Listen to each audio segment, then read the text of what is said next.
Entonces, listo. Bueno, básicamente para realizar arritmias, pues el tema es bastante extenso. Vamos a tratar de agilizar las cosas. Las arritmias básicamente se definen como una alteración en el ritmo cardíaco. Puede presentar de diferentes formas, como taquístoles, taquicardia ventricular, etc. Para recordar algo de la génesis de las arritmias, recordar que el potencial de membrana depende básicamente de la diferencia sodio, potasio y calcio, especialmente calcio y potasio, entre ambos lados de la membrana celular. Esta diferencia dan los diferentes canales. Arriba están los canales de potasio, abajo está el canal de sodio, el canal de entrada de sodio. Y abajo el tercero, el canal de calcio, básicamente. Recordar que el potencial de acción tiene 4 fases. La fase 0, que es la fase de polarización rápida, la fase 1, que es la repolarización rápida temprana, la fase 2, que es el plató meseta, la fase 3, que es la repolarización rápida final, y la fase 4, que ya es la restauración del potencial de acción. Y cada una de estas fases tiene que ver con la diferente entrada o salida de los iones, de los electrolitos, sodio, potasio, calcio. Cada uno de estos es lo que nos da. Recordar que existe un periodo refractario absoluto y unos periodos refractarios relativos. El potencial de acción, la morfología o la forma depende del sitio donde estemos hablando, ya sea a nivel de las células musculares o a nivel de los nodos auriculoventriculares o genitales, para registrar cómo se correlaciona el electrocardiograma con cada uno de los sitios de polarización y conducción del impulso. Igualmente el potencial de acción como va variando en la medida que vamos bajando hasta que lo tenemos a nivel de los ventrículos. Básicamente en cuanto a los mecanismos de la arritmia, para recordar que son dos básicos grandes, que son el desorden en la conducción, la formación, perdón, y el desorden en la conducción. En cuanto al desorden en la formación, ya sea por alteraciones de la automaticidad, actividad disparada, o ya en la conducción por bloqueos o por mecanismos de reentrada. La reentrada, los diferentes tipos de actividad disparada y la automaticidad como génesis de las arritmias. Para recordar muy rápidamente algunas de las drogas antiarrítmicas que más utilizamos en urgencias, desde el 70-71 más o menos se viene tratando de clasificar las diferentes antiarrítmicos. Finalmente tenemos la clasificación más usada, que es la clasificación de Vaughan-Williams, que la divide básicamente en clase 1, clase 2, clase 3, clase 4, siendo clase 1 los bloqueadores de los canales rápidos de sodio, y tiene a su vez una clasificación en 1A1, B1, C. La clase 2, que son los beta bloqueadores, la clase 3, que son los bloqueadores de los canales de potasio importantes, que está la midarona, que es bastante utilizada, y la clase 4, que son los calcioantagonistas, básicamente. Existe otra clasificación que es más nueva, pero es un poco mucho más complicada, que es el gambito siciliano, lo han oído. Simplemente a grandes cosas, dentro de la clase 1A está la quinidina. Los efectos básicamente aumenta la duración del QRS, puede producir una onda U, tiene efectos secundarios, prácticamente todos los antiarrítmicos tienen efectos secundarios. La quinidina nos da hipotensión, síntomas gastrointestinales, sintonismo, lupus, y un efecto que tienen casi todos los antiarrítmicos, que es el efecto proarrítmico, sobre todo para la generación de fibrilación ventricular. Quinidina se utiliza básicamente en taquicardia supraventricular o ventricular a las dosis de 200 a 600 miligramos cada 6 horas. Un antiarrítmico que se está utilizando mucho, de pronto se ha dejado de utilizar ya es la lidocaína, que es de la clase 1B, importante, tiene un metabolismo hepático. Y la utilidad es porque deprime la excitabilidad y la conducción a nivel del músculo isquémico. Por eso se viene utilizando en las arritmias asociadas al infarto. En el momento ya se está reemplazando su uso por la midarona, pero pues todavía se puede utilizar. Los efectos secundarios, básicamente, convulsiones, alteraciones neurológicas, puede llevar inclusive a paro respiratorio o a coma.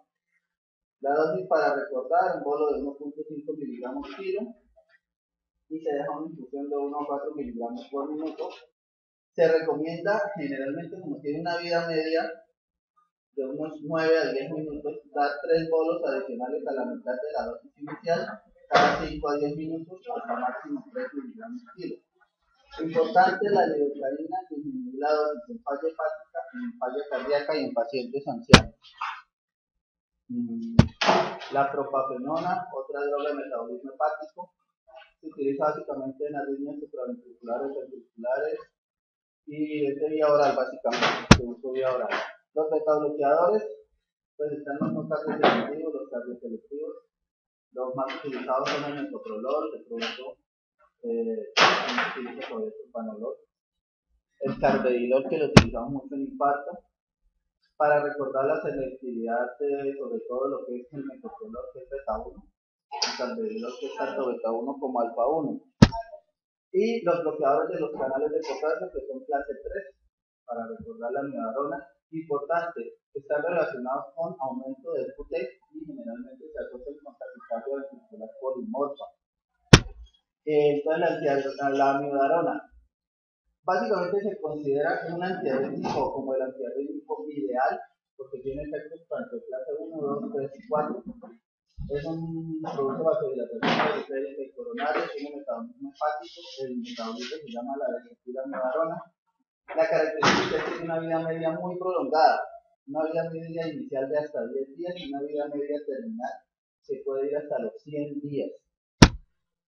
Tienen muchos efectos, los efectos asociados a la amiodarona, los mecanismos de acción, todos los que están ahí, bloquean los canales de potasio, bloquean los canales de calcio, bloquean los canales de sodio y tienen además acción a nivel de la hormona tiroidea, por eso son los efectos secundarios. La dosis. Se ha discutido siempre con la dosis de la amiodarona, se propone una dosis inicial de 150 a 300 miligramos en bolo, más o menos no se debe pasar en bolo, sino más o menos entre 10 a 20 minutos, a 15 miligramos por minuto. Dejamos una infusión a 1 miligramo por minuto por 6 horas, o sea 70 miligramos hora, y a la mitad de la dosis, o sea 0,5 miligramos por minuto por 18 horas. Con eso completamos más o menos 1 gramo en las primeras 24 horas. Lo que se dice es que debemos hacer un mantenimiento para llenar los depósitos. Entonces se recomienda, pues en lo que le di, que se deje como mantenimiento 600 miligramos al día hasta por 7 días. O sea, no ponemos el bolo inicial y pasamos a la otra vía oral, sino lo que recomiendan es el bolo inicial de 1 gramo y luego dejar 600 miligramos día por 7 días, después 400 miligramos día por 7 días y bajar a 200 miligramos día. Estoy hablando de dosis IV.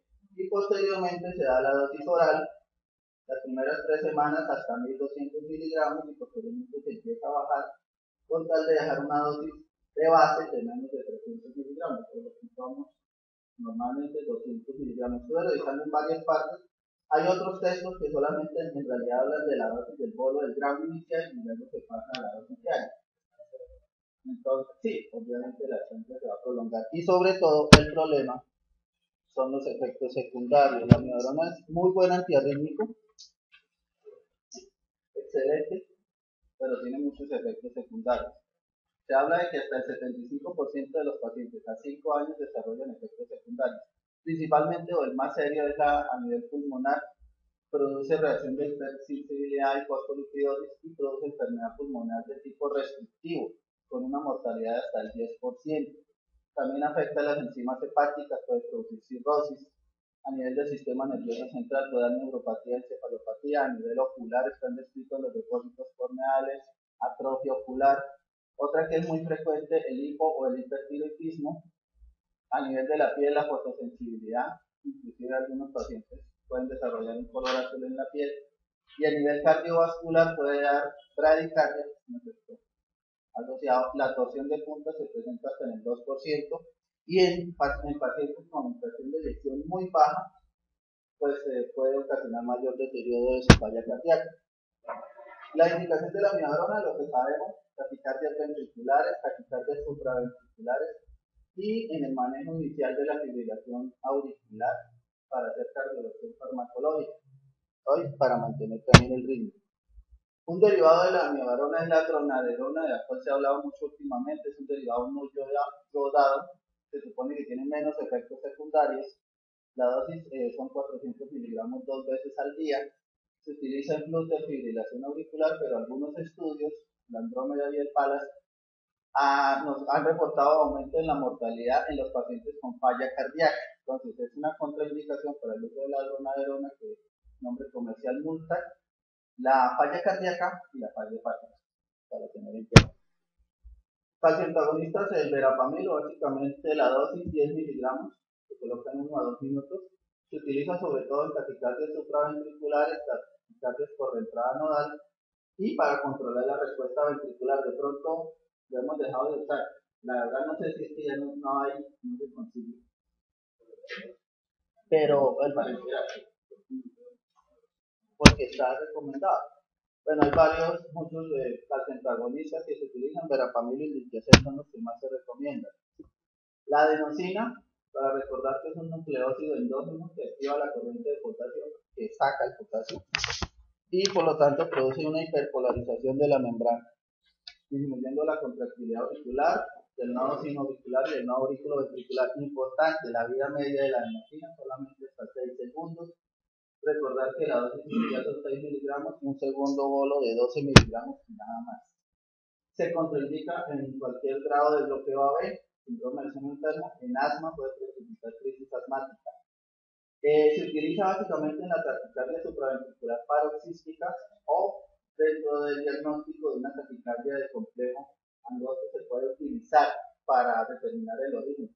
Ahora vamos a revisar algo de las taquicardias de complejo angosto y ancho.